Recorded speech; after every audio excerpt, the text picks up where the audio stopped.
তুমি মাথায় হাত দিয়ে বলো তো, তুমি কাগজপত্র জমা দিয়েছিলে? কি হলো বলো? তার মানে তুমি জমা দাওনি? দেখো আখি, আমি আসলে... আসসালামু আলাইকুম স্যার। হ্যাঁ, ওয়ালাইকুম সালাম। আচ্ছা আকি, তুমি কি ওই কাগজপত্র ঠিকঠাক মতো জমা দিয়েছিলে? হ্যাঁ স্যার, আমি তো সব কিছু ঠিকঠাকই জমা দিয়েছিলাম। কোনো ভুলভ্রান্তি করোনি তো আবার? না তো স্যার। কিছু হয়েছে? আমাদের জন্য গুড নিউজ হলো, তোমার জন্য একটা ব্যাড নিউজ আছে। Bad news? কি হয়েছে স্যার? আমাদের ক্লাব থেকে একমাত্র মোহনা সিলেক্ট হয়েছে। আমাদের সবার প্রত্যাশা ছিল তুমি এই টিমে খেলবে, কিন্তু হয়নি। কি বলছেন স্যার? আমার এতদিনের স্বপ্ন, আমার সাধনা। আকি, মন খারাপ করো না, পরের বছর আবার ট্রাই করো। ঠিক আছে, রাখি আমি।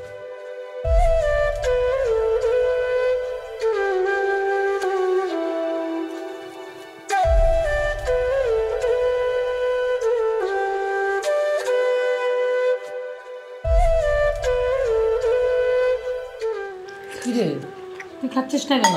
আর বৌমা কই? ওকে ডাক, খাবার ঠান্ডা হয়ে যাচ্ছে। মা, আজকে বাংলাদেশ জাতীয় কাবাডি দলের যারা যারা সিলেকশন হয়েছে তাদের লিস্ট দেওয়া হয়েছে, সেখানে আখির নাম নেই। তাই মন খারাপ, ও খেতে আসেনি। এটা খুব ভালো খবর রে, ভেরি গুড নিউজ। ও সিলেকশন পায় নাই, ওর কপাল ভালো। সিলেকশন পেলে ওর কপাল খারাপ ছিল। খা। এত টেনশন করিস না তো, তুই খেয়ে নে। ও যখন খিদা লাগবে সে নিজে এসে খেয়ে যাবে। খা। এই, তোমার ছেলেটাও না একটা বেয়াদব। ছেলেটা আমার একার না, বিয়াদব। তোমার কিছু হয় না।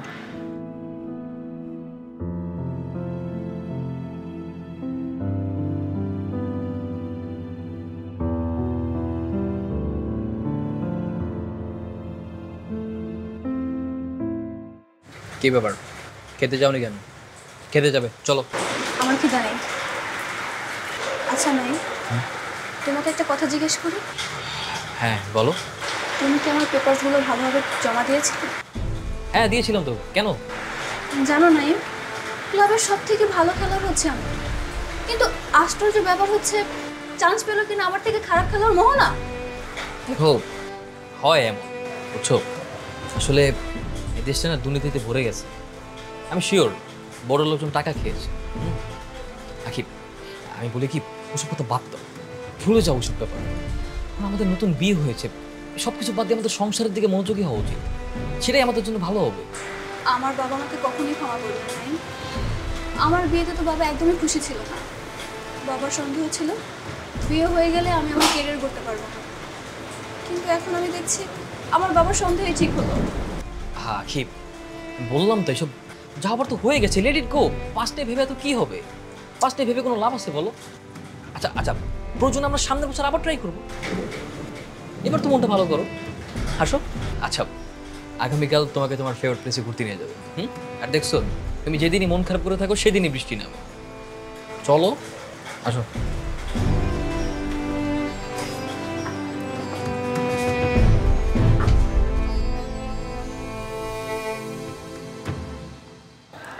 হ্যালো মা। কেমন আছিস তুই? আমি ভালো আছি, তুমি কেমন আছো? আর ভালো থাকা কোত্থেকে, সে ছোটবেলা থেকে এই কাবাডি নিয়ে তো কত বড় স্বপ্ন ছিল, কত পরিশ্রম করেছিস তুই, আর এখন বিয়ের পর তুই সব ভুলে গেলি? মা, আমি কিছু বুঝতে পারছি না, আমি যে কেন সিলেক্ট হলাম না। আমার তো কোনো কিছুতেই কমতে ছিল না মা। তুই তো কাগজই জমা দিসনি। কাগজপত্র জমা দিব না কেন? আমি তো নিজে নাইমকে দিয়ে সব কাগজপত্র জমা দেওয়ার জন্য পাঠিয়েছিলাম। না, নাইম কাগজ জমা দেয়নি। কি বলছো? আমি তো নিজে সব কিছু গুছিয়ে ওর হাতে দিয়েছিলাম, ও জমা দিবে না কেন? তুই সিলেক্ট হসনি শুনে তোর বাবা গিয়েছিল বোর্ডে, ওখানে খোঁজ খবর নিয়ে জানতে পারে তোর কোনো পেপারসই জমা হয়নি। কিরে, কোনো কথা বলছিস না কেন? কেন জমা হয়নি? আচ্ছা মা, আমি তোমাকে একটু পরে কল দিচ্ছি। নাইম, নাইম। হ্যাঁ, কে? তুমি আমার কাগজপত্র জমা দিয়েছিলে? হ্যাঁ, কাগজপত্র জমা দিয়েছো তো, কেন? কি ব্যাপার? তুমি মাথায় হাত দিয়ে বলো তো, তুমি কাগজপত্র জমা দিয়েছিলে? কি হলো বলো? তার মানে তুমি জমা দাওনি? দেখো আখি, আমি আসলে কি ক্ষতি করেছিলাম আমি তোমার? আমি আমার ফ্যামিলির বিরুদ্ধে যে তোমাকে বিয়ে করেছিলাম। আমি সবসময় ভাবতাম তুমি হবে আমার স্বপ্ন পূরণের কারিগর। পুরো পৃথিবী যদি একদিকে থাকে, আমি যদি অন্যদিকে থাকি, তুমি আমার সাথেই থাকবে। কিন্তু সেই তুমি আমার স্বপ্নগুলো ভেবে ভেঙে দিতে পারলে কেন বলো? আমি তোমার কি ক্ষতি করেছি নাইম? আখি আখি আখি শান্ত হও, আমার কথা শোনো। আমি বলছি তোমাকে, দেখো আমি যা করেছি আমাদের জন্য করেছি, আমাদের পরিবারের জন্য করেছি। তুমি তো জানোই বাবা মা তোমার এসব খেলাধুলো পছন্দ করে না। আমি মূলত আমাদের পরিবারের শান্তির জন্য তোমার এই কাগজপত্র বোর্ডে জমা দিতে গিয়েও দিইনি। আর তাছাড়া আমাদের নতুন সংসার হবে, আমরা ভবিষ্যৎ নিয়ে ভাববো, এখন অন্য নিয়ে ভাবলে হবে? বলো, যা আবার হয়ে গেছে, লেট ইট গো। তোমার এই ভুলের কোনো ক্ষমা হয় না। আমার দিনে দিনে তৈরি করা সমস্ত স্বপ্ন তুমি ভেঙে দিয়েছো এক নিমিষেই। তুমি তো দেখছি সাপের থেকেও বেশি ভয়ঙ্কর। আমি তোমার সাথে আর এক মুহূর্তেই বাসা থাকতে পারবো না। আমি এখন আমার বাবার কাছে চলে যাবো।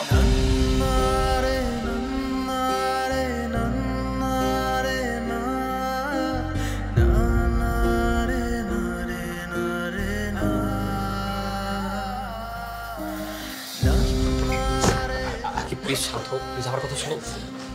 দেখো আমি বুঝতে পারিনি, আমি যদি জানতাম তুমি এত কষ্ট পাবে আমি কখনোই এমন করতাম না। আমি তো মানুষ ছিলাম, একটা পশুর জন্য তো মানুষের কত মায়া হয়। আমার 13 বছরের স্বপ্ন ভেঙে দিতে তোমার বিন্দু পরিমাণ মায়া হলো না? আমি তো তোমাকে বলেছি আমি তোমার পরিবারের জন্য করেছি, আর হবে না। আমাকে একবার সুযোগ দাও, আমি সবকিছু ঠিক করে ফেলবো। তুমি থাকো তোমার পরিবার নিয়ে। আখি আখি আমার কথা শোনো আখি।